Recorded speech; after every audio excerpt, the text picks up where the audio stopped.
కాదు, కింపురుషుడు కాదు, నరుడు కాదు, జంతువు కాదు, నరసింహమై ఆ గంగానది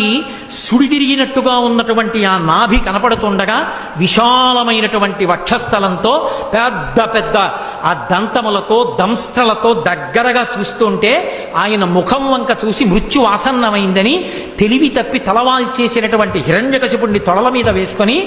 పెద్దగా పెరిగినటువంటి తన గోళ్ళు ఆ కడుపులోకి దింపి చీల్చి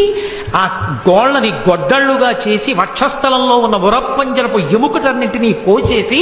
పటపట విరిచి ప్రేగులు తీసి మెళ్ళో వేసుకొని ధారలుగా కారుతున్న నెత్తురు దోషిళ్లతో పట్టి తాగి కేసరములన్నీ నెత్తుటితో తడిసిపోతే పంచా తాను నెత్తుటితో తడిసి అక్కడ ఉన్న రాక్షస గణములన్నిటినీ సంహారం చేసి పెద్ద శబ్దాన్ని చేస్తూ ఆ ప్రేగులు తీసి మెళ్ళో వేసుకొని గిరగిర తిప్పి డొల్లబడినటువంటి హిరణ్యకశిపుడి శరీరాన్ని విసిరేసి